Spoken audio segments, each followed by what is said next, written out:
hanyuma Yesu yamukurikiye nawe atangira kuri ni mwihana. Petero umwuka wera amanuka yatangiye kuri ni mwihana. Paulo agiye mu banyamahanga yatangiriye kuri ni mwihana.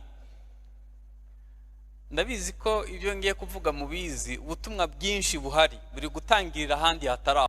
Icyaha gisobanuro nagihaye ni igitekerezo cyose, ni ijambo ryose cyangwa se igikorwa cyose binyuranye n'ubushake bw'Imana. Aho Yesu atandukaniye n'idini n'amategeko asanzwe, idini cyangwa se amategeko asanzwe yo hanze ahana icyaha kuko bamaze kubona ibimenyetso by'icyaha. Yesu we avuga ko icyaha ari igitekerezo kiri mu mutima. Mu idini umuntu yatwise inda idateganyijwe niwe duhana, ariko wasambanye ntibabimenye ntacyo bitubwiye. Yesu we agwanya icyaha kitaraba icyaha kikiri igitekerezo. Hari ukuntu aba byaratangiye ari igitekerezo, Satani akakivomerera kigakura, hanyuma umunsi yazabonye okaziyo akagutura ibyabitse muri. Gusambana bitangira ari igitekerezo. Umudamu yambaye neza nkuko abahano bambara neza, wowe ukajya umureba yambaye ubusa. Umunsi wabonye okaziyo yo guhurira ahantu nawe ahantu, azagukizwa n'Imana gusa. Yaguha imbaraga zo kubitsinda kuko abamwemeye bakizera izina rye yabahaye ubushobozi bubahindura kuba abana b'Imana. Ntuzadekarare kunanirwa kirazira, ni ikosa rikomeye. Ongera ugerageze uzabitsinda, ongera ugerageze irari rizashira, ongera ugerageze inyota izavaho, ongera ugerageze wa muntu uzamubabarira byemere, ongera ugerageze. Gusenga ko bikwiye kutwubakira imbaraga zo gutsinda icyaha. Niba dusenga 40 bigasa nkaho twabagariye ingeso tugakomerezaho, uko gusenga ntabwo dukwiye kugutekerezaho neza.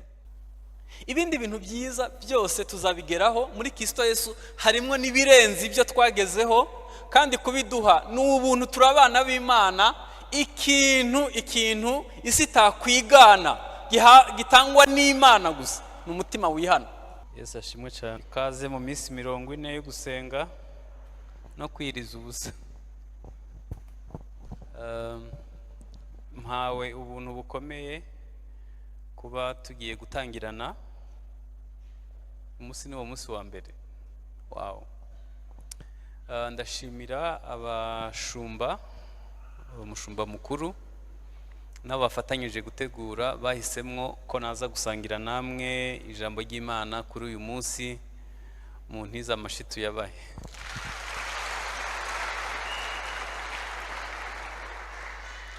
Gusa bampitiyemo topic ikomeye, ntabwo nzi niba n'izindi zizigishwa zikomeye nk'iyo bampaye, ariko irakomeye pe. Ubundi abanyaremera twari inshuti, niba ndi buvuge kuca mukazakomeza kunkunda ntabwo mbizi, ariko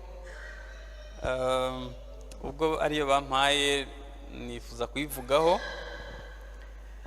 Hanyuma nanone ikindi nabashimira, ndashimira itorero rya Remera ko mukibasha kuvuga icyaha mu izina, nabwo mubikomera amaji.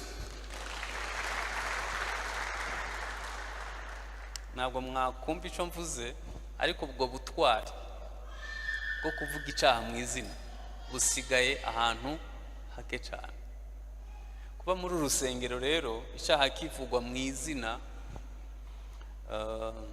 nanone bakavuga imbabazi n'uburyo bwo kugikira, ni ubuntu, ni ikintu dukwiye gusigasira,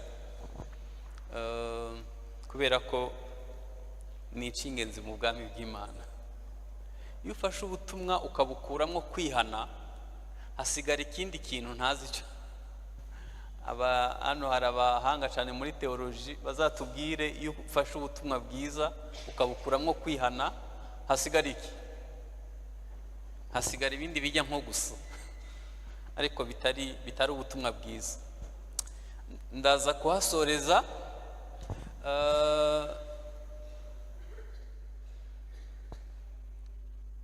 Yohana integuza ya Yesu atangira kubwiriza yaravuze ngo mwihane. Hanyuma Yesu yamukurikiye nawe atangira kuri ni mwihane. Petero umwuka wera amanuka yatangiye kuri ni mwihane. Paulo agiye mu banyamahanga yatangiriye kuri ni mwihane. Ndabizi ko ibyo ngiye kuvuga mubizi, ubutumwa bwinshi buhari buri gutangirira ahandi hataraho.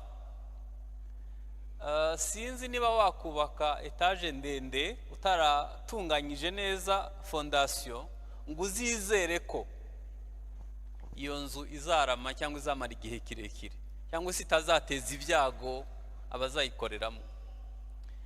Ubutumwa bwiza budatangiriye aho bushobora guteza ibyago byinshi. Uyu munsi rero bambwiye kuvuga ku kugwa k'umuntu n'ingaruka zabyo. Ndi buvuge ku gutandukana n'Imana, kamere y'icyaha, umujinya w'Imana n'urubanza. Nihuse, icyaha ni iki? Icyaha igisobanuro nagihaye ni igitekerezo cyose, ni ijambo ryose cyangwa se igikorwa cyose binyuranye n'ubushake bw'Imana. Icyaha ni igitekerezo cyose cyangwa se ijambo ryose cyangwa se icyo wakora cyose gihabanye n'ubushake bw'Imana. Urwandiko rwa mbere rwa Yohana ibice 3:4 haravuga ngo umuntu wese ukora icyaha abagomye kandi icyaha nibwo bugome.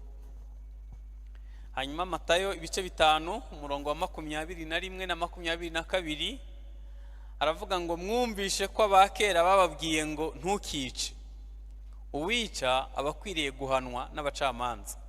Ariko ngeweho ndababwira yuko umuntu wese urakarira mwene se akwiriye guhanwa n'umucamanza.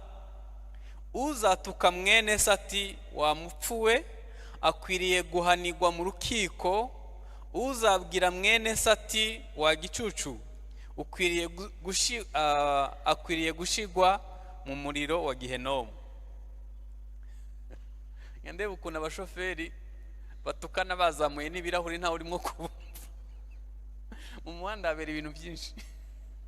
Ukabona uwo muntu n'urimo gutuka ntabyumva kuko bazamuye ibirahuri. Ariko nyine hano muri uyu murongo bashaka kuvuga ko icyaha ni igitekerezo, ni ijambo ryose, ni igikorwa cyose binyuranye n'ubushake bw'Imana. Aho Yesu atandukaniye n'idini n'amategeko asanzwe, idini cyangwa se amategeko asanzwe yo hanze ahana icyaha kuko bamaze kubona ibimenyetso by'icyaha. Yesu we avuga ko icyaha ari igitekerezo kiri mu mutima. Reka mbaho urugero. Mu idini umuntu yatwise inda idateganyijwe niwe duhana, ariko wasambanye ntibabimenye ntacyo bitubwiye. Simvuga hano, ntabwo ari hano iwanyu. Yesu we agwanya icyaha kitaraba icyaha kikiri igitekerezo. Kwa Mose byitwa ko wasambanye ari uko birangije, byitwa ko wishe intumbi bayireba hariya. Ariko kwa Yesu kwifuza mu mutima no gusambana no kwanga mwene data wundi ni umwica, uburi umwicanyi. Niho amategeko ya Yesu atandukanira n'aya Mose. Icyaha gitangira ari igitekerezo. Ushobora kuba ufite umushefu ku kazi, hari ukuntu atakwiyumvishemo akakugwara inzika, hanyuma umunsi bazamuregera ikosa wakoze ritari rinini, azaguha igihano cyanyuma mu biri mu kigo. Hari umu perezida umwe wa Korea ya ruguru yigeze kurasisha, yigeze guhana umuntu yasinziriye mu nama, amuhanisha igihano bamurasishije isasu bahanuza indege. Ugatekereza uyu muntu ntabwo biba bimufasha uyu munsi. Hari ukuntu aba byaratangiye ari igitekerezo, Satani akakivomerera kigakura, hanyuma umunsi yazabonye okaziyo akagutura ibyo abitse muri we. Gusambana bitangira ari igitekerezo. Umudamu yambaye neza nk'uko hano bambara neza, wowe ukajya umureba yambaye ubusa, hanyuma ukabigendana bikabyara irari, hanyuma bikazakura. Umunsi wabonye okaziyo yo guhurira ahantu naho hantu, azagukizwa n'Imana gusa. Icyaha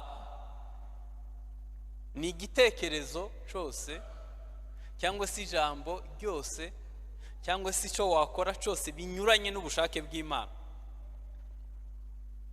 Nagira ngo mbabwire ikintu gikomeye. Icyaha ntigitinya kuvuga mu ndimi, ntigitinya izina witwa mu rusengero rikomeye. Icyaha ntigitinya ko wabatijwe mu mazi menshi cyangwa make. Icyaha ntigitinya ko hanze bakubaha. Icyaha ntigitinya ko uzukuruje. Icyaha ntigitinya, nta muntu n'umwe gitinya, nta n'umwe gitinya. Mutekereze umuntu hangange nka Pawulo avuga ngo nshaka gukora iciza, ikibi kikantanga imbere, ikibi nanga kikaba ari cyo nkora. Agera igihe ngo ndapfuye, aravuga ngo ndapfuye, umubiri untera gukora ibyaha nzawukizwa n'iki? Ejo nzavuga uburyo dukirira muri Kristo Yesu, cyangwa se umurimo w'umusaraba mu kudukiza icyaha.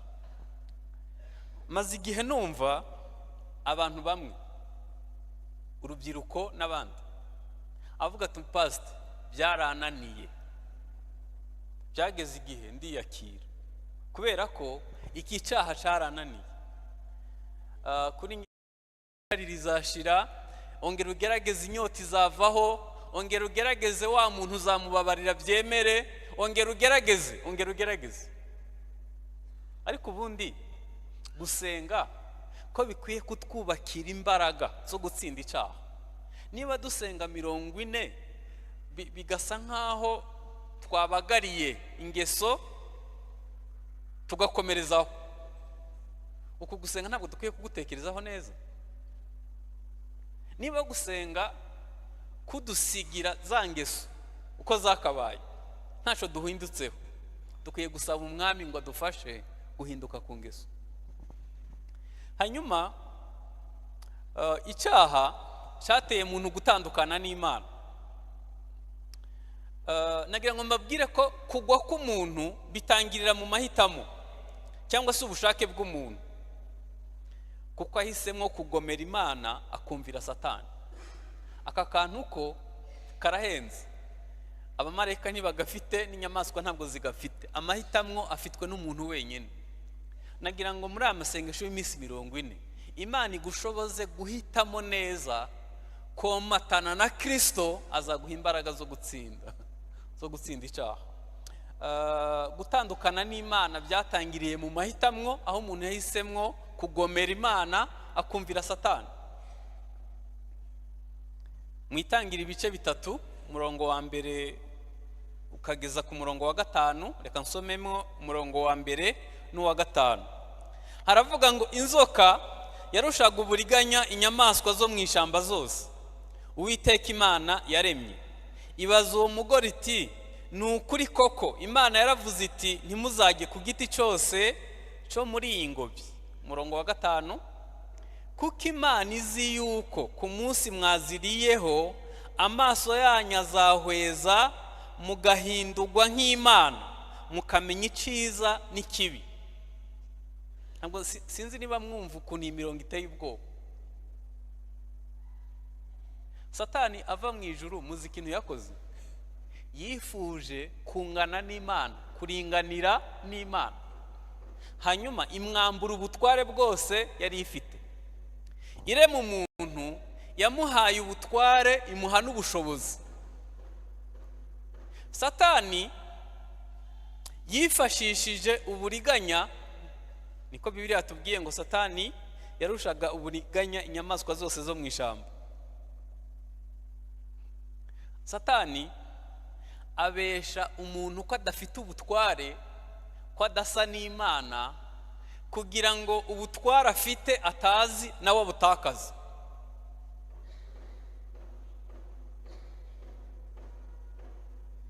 Reka mbabaze, icyo gihe umuntu yasaga n'Imana cyangwa ntiyasa n'Imana? Karame, yasaga n'Imana. Imana yaravuze ngo tureme umuntu ase natwe, agira ishusho yacu, abe nk'umwe wo muri twe.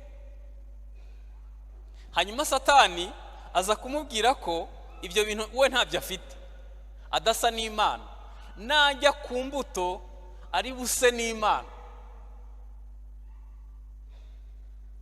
Reka mbivuge mu magambo yoroshye.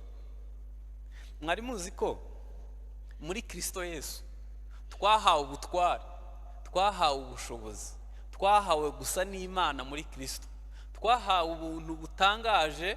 Nyamara Satani araturiganya akabidusuzugurana, akagutera kwiganyira kubera ko utazi icyo Imana ivuga ku buzima bwawe. Mbabwira igisobanuro cyo kwiganyira. Kwiganyira ni ukubara ibyo ukeneye ukuyemo umuterankunga witwa Imana. Kwiganyira ni ukubara ibyo ushaka ukuyemo Imana. Ijambo rivuga ngo ntukiganyire ryanditse inshuro 350 muri Bibiliya, ariko mubare inshuro tubyuka twiganyira. Ntabwo tuzi ibyo duteganyirijwe muri Kristo Yesu. Hanyuma Satani kuko azi ko tutabizi, agahita dutera nk'uko yateye mu ngobyi ya Edeni, akavuga ngo nimukijyaho muzaba nk'Imana, kandi basanganywe gusa n'Imana. Mu butatu Imana yafunguye uruziga ishiramo umuntu kugira ngo ase nayo. Muri Edeni niho iby'ijuru byambarira umubiri.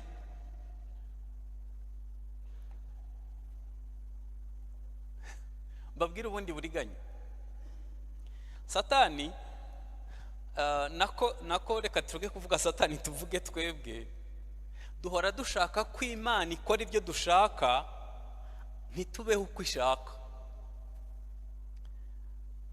Mu isengesho rya Data wa twese haravuga ngo ubwami bwawe buze, ibyo ushaka bibe mu isi nk'uko biba. Hanyuma twe turavuga ngo hoya, kubanza kujya mu ijuru hanyuma bikaza mu isi biragoye, ahubwo ibyo dushaka aba ari byishigikira. Kandi ibyo dushaka byuzuyemo umwanda, byuzuye ububi gusa. Ibyo dushaka, reka mbaho urugero. Bibiliya iravuga ngo kuko tutazi uko dukwiriye gusenga, ngo Umwuka Wera aradusengera akatunihira iminiho. Bigenda bite? Iyo dusenga ibintu byuzuye irari ryacu n'ibyifuzo, ni ibintu bidatunganye. Umwuka Wera we iyo agiye gusenga afata bya bintu twasenze bidatunganye akabishira ku murongo. Yarangiza agahita ashiraho imibavu akabizamukana ku Mana, akavuga ngo rata nuko atazi kuvuga igikenewe cyari iki. Nuko Umwuka Wera bigenza. Hari ukuntu Umwuka Wera adusengera twebwe mu buryo tutazi. Umuntu aracifuza ko Imana ikora ibyo ashaka, aho kugira ngo Imana ikora ibyo ishaka mu buzima bwacu. Ubwe bw'Imana kwagira ngo tubeho neza. Ntabwo Imana yifuza ko tubaho duhangayitse, ntabwo yifuza ko tubaho twiganyira, nuko tutazi icyo Imana ishaka. Igihe Yesu yavuka, hari indirimbo abamarayika baririmbye ngo mu ijuru icubahiro kibe, mu isi amahoro abe mubo. Igisobanuro cyari kimwe, nimusubize Imana icubahiro mwayambuye, amahoro atahe mu buzima bwayo. Nico gisobanuro gusa. Ariko kubera icyaha duhora dushaka ko Imana ikora ibyo twe dushaka. Kambabwira ingaruka zabaye.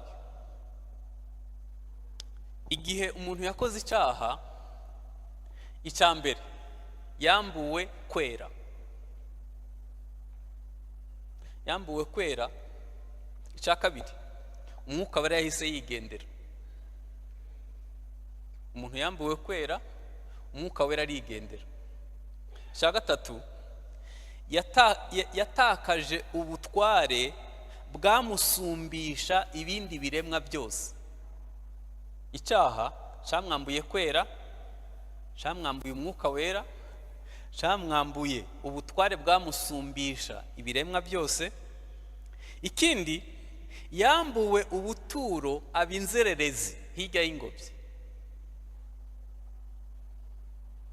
Ikindi, yambuwe umugisha. Ingobyi ya Edeni yarimwo amabuye y'agaciro n'imigezi n'ibintu byose byo kurya bimeze neza. Ni ukuvuga ngo yatakaje umugisha. Ikindi nanone, yatakaje ubwiza bw'Imana, yibona yambaye ubusa.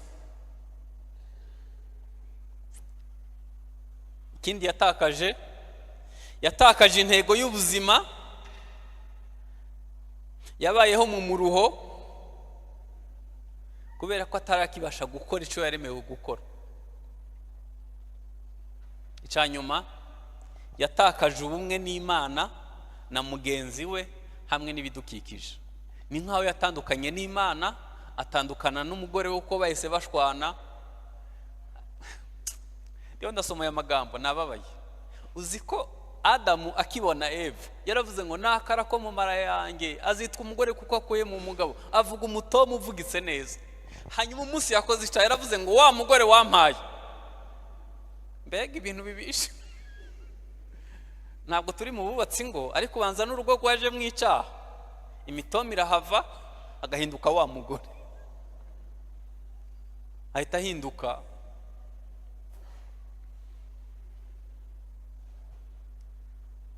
Nagira ngo muri aya masengesho tuyatangira ugerageze wibwize ukuri. Igihe ubuzima bwawe wabweguriye icyaha, nta bintu uzi watakaje. Ikintu nibwira, niba ubayeho ubuzima bw'icyaha, amahoro mu mutima ntayo ufite. Icyambere cyatakaye ni amahoro. Ahari byarashitse urasambana, bigera igihe ukuramwo inda, nta muntu ubizi, ariko umutima wawe uwo ntujya ruswa ubizi neza. Birashoboka ko wagiye muri kompetisiyo y'ubuzima kugira ngo ugere ku butunzi vuba, rimwe na rimwe ukabigeraho mu buryo bw'uburiganya. Umutima wawe ubizi neza, ntushobora kugira amahoro, ntushobora kugira ibyishimo, ntibishoboka. Hari ibintu wambugwa nuko icyaha cinjiye mu buzima bwawe. Umunsi icyaha cyahunze kikava mu buzima bwawe ukiyunga n'Imana, amahoro azataha iwawe. Uzongera kumva wishimiye ubuzima, uzishimira kubaho, uzishimira urugo rwawe, uzishimira kuba mu itorero. Umurimo w'Imana nta muntu azawuguhatira, uzakorera Imana utagononwa, utabihatirwa, wumva biryoshe. Ubundi agakiza nicyo kintu cyiza. Maze imyaka 38 nkijijwe, wampitishamwe nahitamo Yesu, ntabwo ndabyicuza. Niba hari ikintu kinezeza no kugenda mu muhanda numva ntaco mpfa n'Imana, cyo kintu kinezeza. Sinjya ntinya urupfu ngo nibaze ngo hajya mpfuye, ngewe mpfuye nzaba naje kwa data, nzaba ngiye muhira iwacu, nta kibazo nzaba mfite, kubera ko nirinda ikintu cyose cyatuma ntakaza icy'ingenzi nakiriye. Nanone nta kintu wampa icyo ari cyo cyose cyatuma ntakaza agakiza, kubera ko agakiza karangyoheye pe.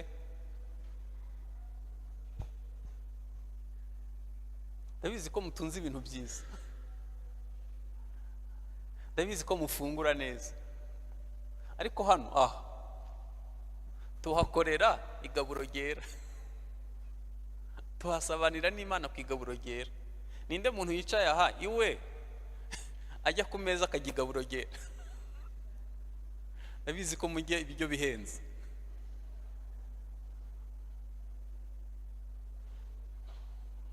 Ahantu yavuze ngo tujye tubikora tumwibuka, ariko nibaza abantu badakijwe babaho bate? Abantu badakijwe babaho bate? Ibyo ntacyo bitwaye. Ahubwo umuntu aba mu itorero ahantu Imana yezereza abantu, ahantu Imana itunganyiriza abantu, ahantu abantu bambikirwa ubutware, aho abantu batsindira ibyaha, ukabasha kuhaba udakijijwe umwaka, 2, 3. Abantu biremera rero n'ababeshi mujya muntera ubwoba kubera ko inyigisho gusa zanyuze hano kuva imyaka mike maze umunsi nge nawe tuzahagarara imbere y'Imana bakagarura abigisha bose banyuze imbere yabo.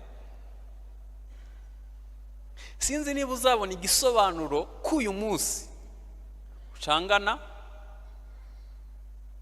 ugisambana, ukiri umusinzi, ukibayeho ubuzima butuma abandi bantu biganyira, biherera bakarira kubera wowe.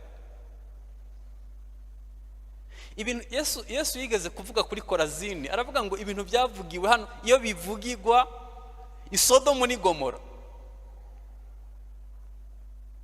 muzabaze amateka yahabaye nyuma yaho, aho hantu yavuze ibyo bintu. Icyo nagira ngo mvuge ni iki: tugiye dutanga iminsi 40, twatangiye iminsi 40, tugiye gusenga icyampa Imana ikaduha imbaraga zo gutsinda icyaha.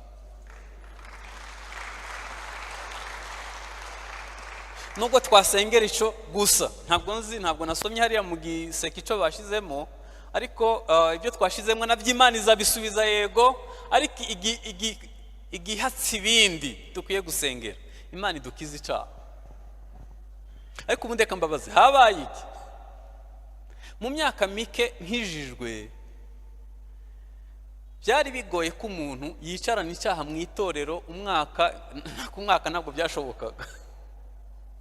Kambabwiza ukuri, ikintu nifuza kuzabona mbere y'uko mpfa nuko itorero rigarura ubuzima bwo kwihana. Nuko rigarura ubuzima bwo kwihana, aho umuntu yumva ababajwe nuko ari umunyabyaha. Ibindi bintu byiza byose tuzabigeraho muri Kristo Yesu, harimo n'ibirenze ibyo twagezeho, kandi kubiduha n'ubuntu, turabana b'Imana. Ikintu isi takwigana gitangwa n'Imana gusa ni umutima wihana. Niki cyatumaze ubwoba? Niki gituma tubana ibintu nawe utekereza umudamu wawe iyo yiherereye akurega ku Mana kubera uko umugenza. Umugabo wawe ariherera akarira kubera imiterere yawe. Abana wabyaye ntushobora kubabwira ko Imana ari nziza kubera ko babuze isura y'Imana kuri wowe. Ubwo buzima Imana idusukira umwuka wo kwihana, itugarura ibihe byiza byo kwihana, itugarura ibihe byiza byo guhembuka. Kubera iki? Imana igira imbabazi, ariko nanone igira n'umujinya. Icyaha kitihanywe cyose gitera umujinya Imana. Hari umugabo umwe yaguye mu byaha by'ubusambanyi igihe kinini, hanyuma abonye birambiranye ahita yimuka iwabo ajya mu mujyi umwe, aracuruza biramuhira, atera imbere. Nyuma y'imyaka 10 umwuka wera muzaho, agirirwa ubuntu. Umwuka wera muzaho aramubwira ngo nagira ngo usubire iwanyu aho wavuye ku ivuko, hari ikintu uzakubwira ugezeyo. Ahageze inyuma y'iwabo hari ibuye rinini. Imana iramubwira ngo iri buye kuva uhavuye ubona hari ikintu cyavuyeho. Aravuga atoya, ko narisize niko rikimeze. Imana iramubwira ngo niko n'icyaha cy'ubusambanyi wakoze gihora imbere yanjye. Icyaha ntabwo kimagwa n'amaturo watuye, ntabwo kimagwa n'iminsi umaze mu rusengero, nubwo wafashe imfubyi zose zo mu Rwanda, nubwo wafashe abagwayi bose mu bitaro n'amagereza yose akaba ari ubafasha. Icyaha kimagwa n'amaraso ya Kristo Yesu. binyuriye mu kwihana. Nicyo kintu kikuraho icyaha. Iyo urebye icyaha Adamu yakoze mu ngobyi ya Edeni, umujinya Imana yagize wakomereje kuri Kayini. Hanyuma mu gihe cyo kwa Nowa Imana yicuza icyatumye irema umuntu. Sodomu na Gomora bazize icyaha. Babeli bigometse ku Mana, baravuga ngo barashaka kugera ku Mana, hanyuma ibahanisha gutatanya indimi. Mu butayu abantu bakomeje kwigomeka, Imana ikabateza inzoka, ejo ikazana mugiga, ariko abantu banga guhinduka. N'igihe bari bageze i Kanani, yarababwiye ati sinakora ikosa ryo kumaraho amahanga yose, nzasiga ababacisha bugufi bazajya babibutsa ko bakiraniwe. Nagira ngo mbibutse ko misiyo ya Yesu yarimo ibintu bibiri. Harimo kugosora ingano bakazihunika mu kigega, ariko nanone umurama bakawutwikisha umuriro. Cyari igisobanuro cyiza ko Imana izahana icyaha. Yesaya 61 harimo agace k'umurongo gateye ubwoba katarasohora, ibindi bavuze muri uwo murongo byarasohoye, kavuga ngo no guhora inzigo. Reka mbaho urugero. Igihe bagambanira Yesu ngo apfe, Abayahudi baravuze ngo amaraso ye azatubeho twe n'urubyaro. Bagira ngo bavuze ikintu coroshe. Muri 70 batakaje igihugu, bamara imyaka 1900 baravuye ku ikarita y'isi, kandi amaraso kugera uyu munsi arashahoreka. Mundebe babwiza ukuri, Imana izahana icyaha. Uwo waburiwe wese n'uburyo wagikoze bwose, niba utaracihanye, Imana izahana icyaha. Ibi mvuze abantu batazagira amahirwe yo kujya mu ijuru, bazareba ukuntu Imana ihora inzigo. Itorero nirizamugwa, Imana izahora inzigo.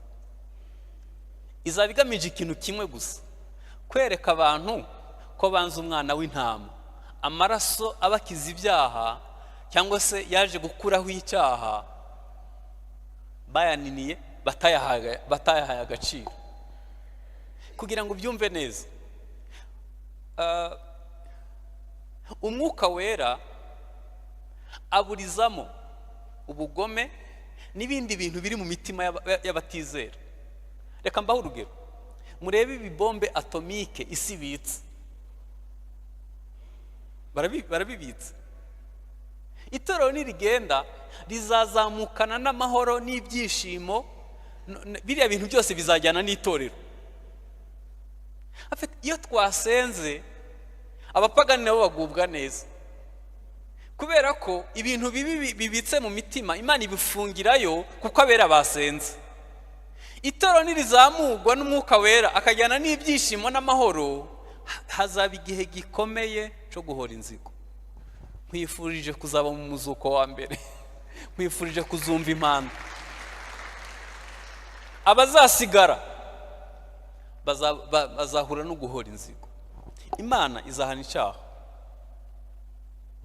Kubera iki? Kimwe mu bigize Imana ni ubutabera. Imana irakiranuka, Imana iri juste. Izahana icyaha, niko nababwiye, wagikora wese. Nahoze nsoma ukuntu igihe Yesu yari yishizeho ibyaha byacu, Imana ngo yarahindukiye imutera umugongo. Bibiliya iravuga muri Yesaya ngo Imana yaramushenjaguye, imushenjagurira gukiranirwa kwacu kuko yishizeho ibyaha. Mumbwiza ukuri bantu biremere, Imana yaratinya umwana wayo ikamushenjagura kuko yishizeho icyaha, izatinya twebwe?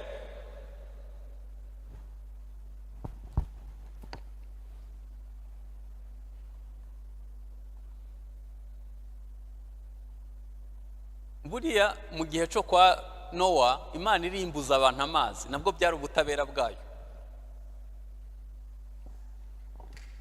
Mu butabera bw'Imana, Imana ibasha kurengera umuntu cyangwa se ikamuhana, kubera ko mu bigize Imana nyene harimo ubutabera. Hanyuma nsoza kugira ngo dusenge, natangiye mbabwira ko mbashimira ko mukivuga icyaha mu izina, mwongere mu bikomera amashi. Inkuru idashimishije ntabwo mpanuye mu myaka mike iri imbere bizaba bitacemewe kuvuga icyaha mu izina. Umushumba umwe w'inshuti yanjye ari mu gihugu kimwe ntashaka kuvuga izina, yahagaze ku ruhimbi nk'ahamagaze aravuga ngo dusenge, torero dusenge uyu mwuka w'ubutinganyi uveho. Yarangije kuvuga ibyo, polisi ihari bahita bamwambika minote bamukatira imyaka 15 kubera gusa ko bivuze. Na hano no ku isi hose hari igihe bizaba ari icyaha gihanwa n'amategeko kuvuga icyaha mu izina, kubera ko isi yo yahisemo ubwo buzima. Hanyuma isi yo ntaco itwaye, reka mbabwire itorero. Bibiliya iravuga ngo mu minsi y'imperuka ngo bazirundanyiriza abigisha bahwanyije n'irari ryabo, ngo kubera ngo amatwi yabo ngo azaba bajya badashobora kwemera ukuri. Aho niho hakomeye, aho niho ntinya, aho niho ntinya. Iyo murebye ibintu byuzuye kuri YouTube ntabwo bamufite.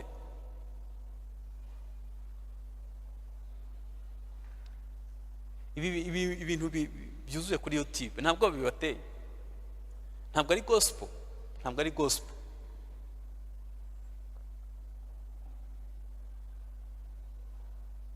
Bo bantu barakunzwe yego, ariko ibyo bavuga ntabwo biri gospel, si ubutumwa bwiza. Hari igihugu kimwe merukamo umuntu aranyicaza ababaye arira, arambwira ngo pastor ngo nagira ngo tukubaza ngo abadamu bose bo mu Rwanda ngo nibariya tureba kuri YouTube, abanyarwandakazi bose ni kuri yabameze. Ndavuga nti hoya bariya mureba bamwe harimwe abatunaniye. Mbese gusobanura ko umunyarwandakazi atari nk'aba bandi bibi byamfashe umwanya munini cyane, kubera ko nibyo byuzuye kuri YouTube. Ibyo abantu bareba bazirundanyiriza abigisha bahwanyije n'irari ryabo batavuga icyaha mu izina.